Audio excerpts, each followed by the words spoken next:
Hello again, everybody. Big Friendly with Gen X Memories, bringing you another retro gaming video from kind of in that same time frame as the previous one. And the game is called Jawbreaker by a company called Tigervision. Tigervision was yet another one of those companies that just kind of came and went without much fanfare.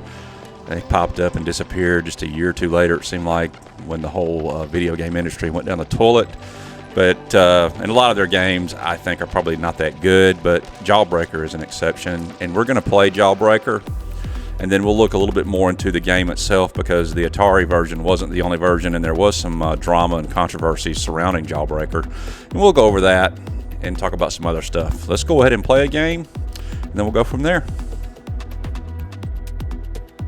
The Jawbreakers, I've heard it many times, being commonly referred to as a Pac-Man clone. I think that's pretty fair. It doesn't have a traditional maze like a lot of the Pac-Man clones have, but it's still kind of the same thing. Chomping on stuff and being chased and turning the tables on the enemy, so to speak. Just some basics about the game. The A/B switch on the console just affects the speed of your set of jaws, faster or slower. And died that quick. Each bar is worth 10 points. There's 135 candy bars. That's what they're supposed to be per frame. They're not levels. They call them frames in the instruction book. So it's a total of 1,350 points for clearing the board off. There are 3 vitamin pills. They show up in the middle, so you can eat them and eat the smiley faces or jawbreakers. Finish the level. You get your teeth brushed, start over again, and the enemies get faster, especially the red guy. It's crazy. The red one is really quick. If I didn't say so already, each smiley face is worth 200 points whenever you can eat them.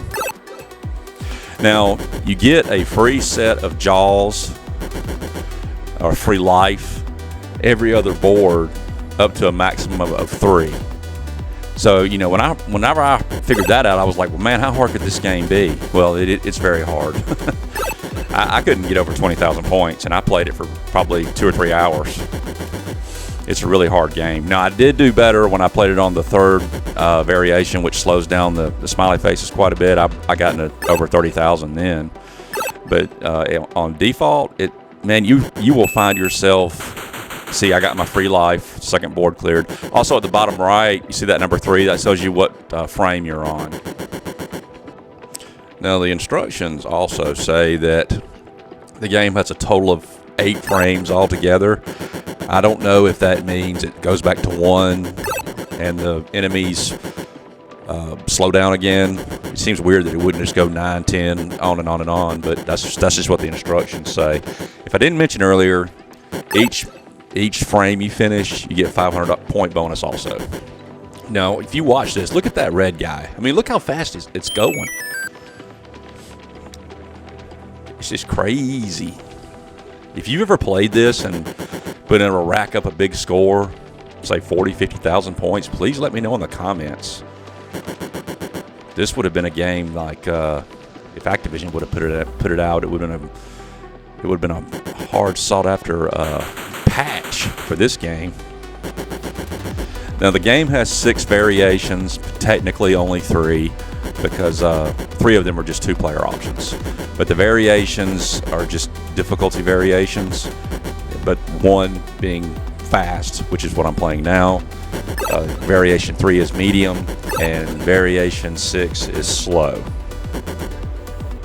Now I tried Jawbreaker with both the regular 2600 joystick and also with a PS4 gamepad. And I think probably the Atari joystick's a little better.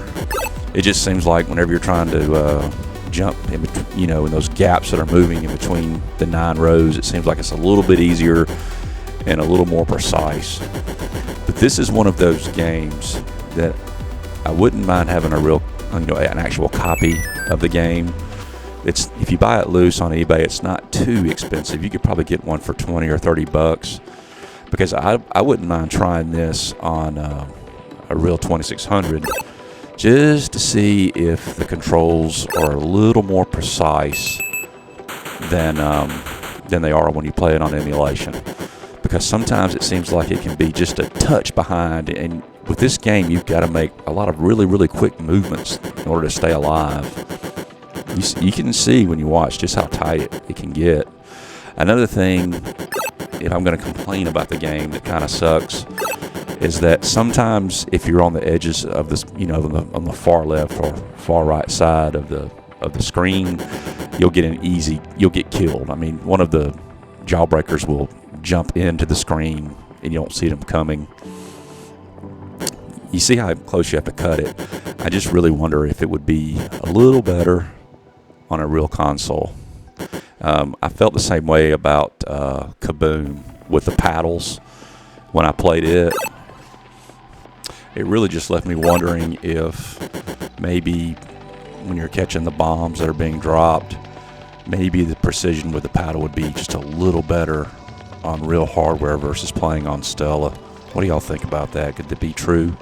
I think I'm going to try to find out here pretty soon.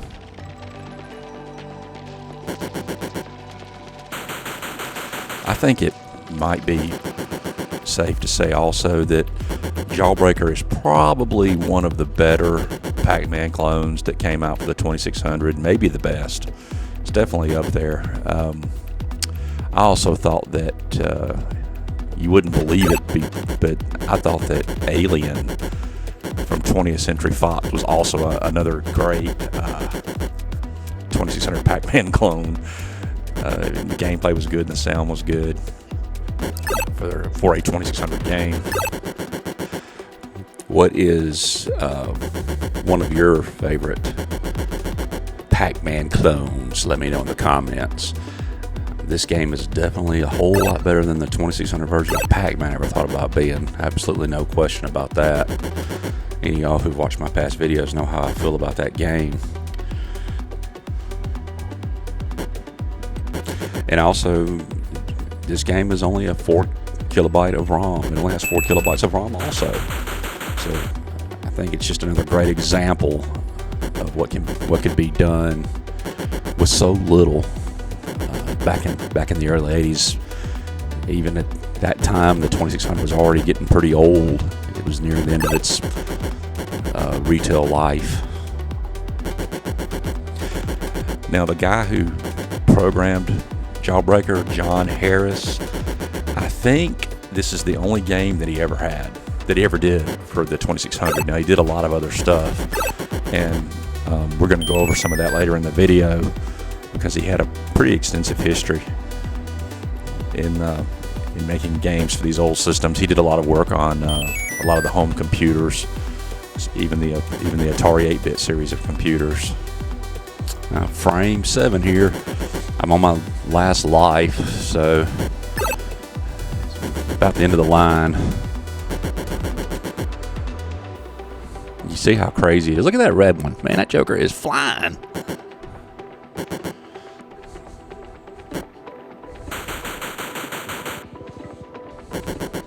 Frame 8.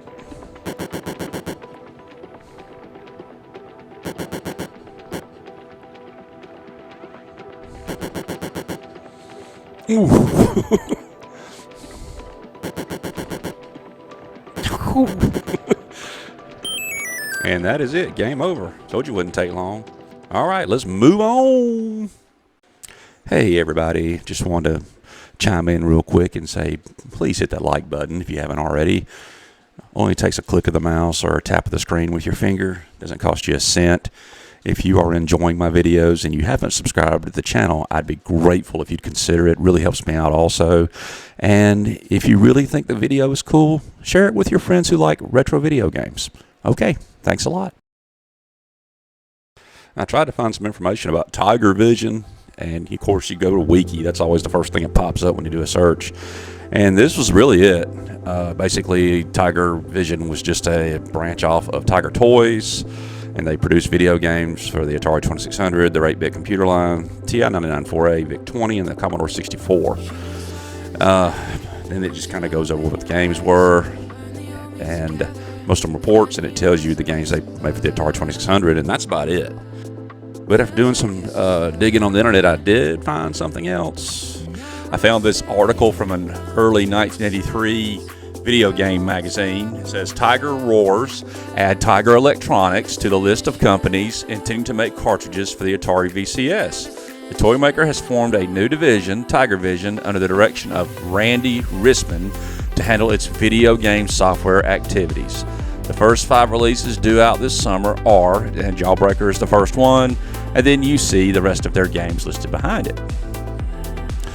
I also came across this really cool review, also from a 1983 gaming magazine, and it's pretty interesting. It says, the original home computer version of John Harris's classic Jawbreaker were great fun, delightful to look at and listen to, and perilously close to being Pac-Man imitations. Now, we have to keep this in mind. If I remember correctly, Atari, of course, had acquired the rights to Pac-Man, and they'd already gone after Odyssey for that KC Munchkin game, which I've never played before. I've seen pictures of it. But they'd already tried to go after them, for releasing that before they had released Pac-Man. For this reason, when Tigervision asked the folks at Online to come up with a VCS-compatible version of their smash hit, they wanted something a little different. What they got was the most innovative variant on the Maze Chase Gobble game ever developed. He then proceeds to basically tell you how the game plays and everything, and I won't read the whole thing to you, but it's a very positive review. But one thing that is really, really cool that you just didn't hear very often back in those days is this part here. It says, but the real shock is this new version is actually better than the old one. It has proven so successful that the Atari and Apple II computer versions are being redesigned in this same format.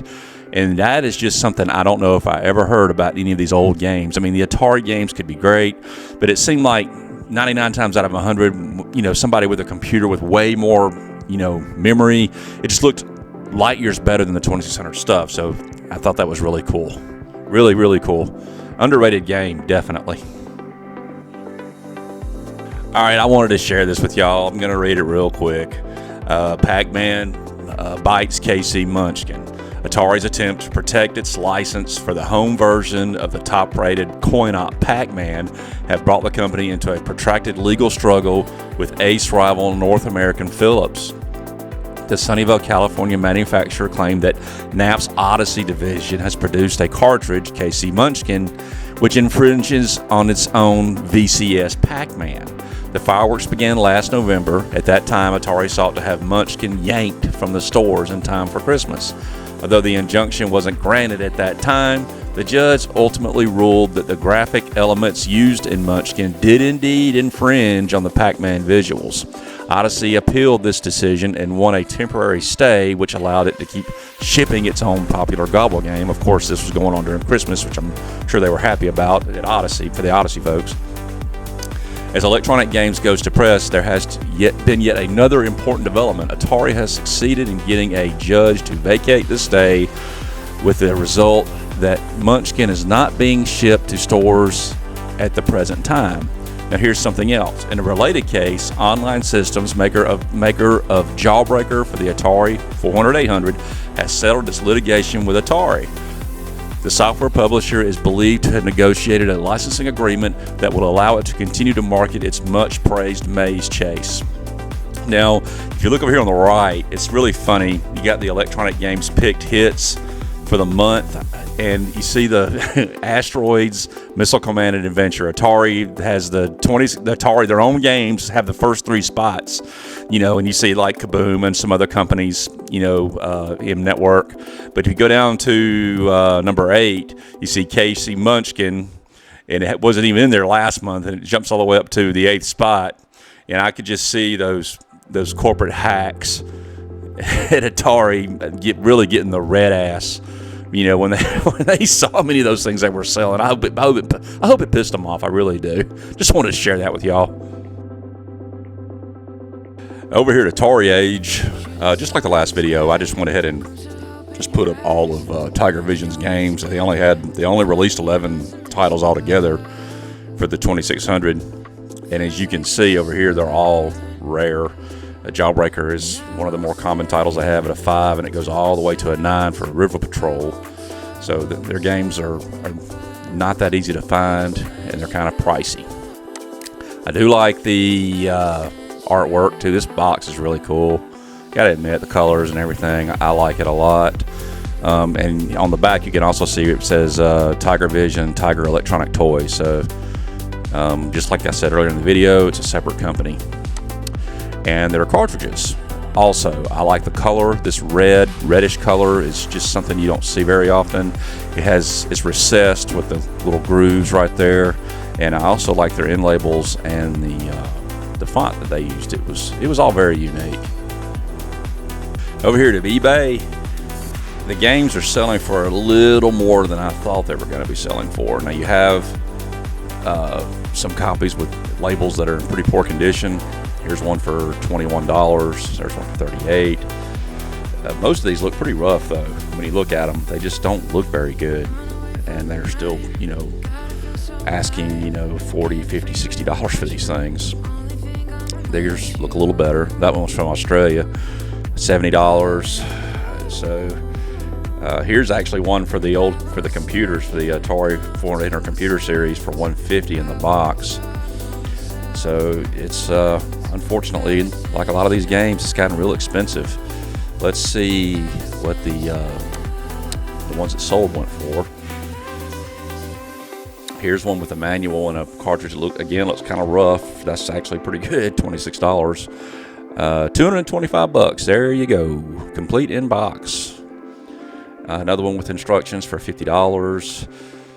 38 best offer accepted. There's another one that's complete for $155. So if you're wanting to get a copy, it's you're looking at least $30, $40, maybe even a little bit more if you want one that's with the label in pretty good condition. But you got to admit that red cartridge is pretty cool. Hey, if you made it to the end, I really appreciate it. Please, please, please, please like, subscribe, and share. I'll see you on the next one. Thanks. Bye-bye.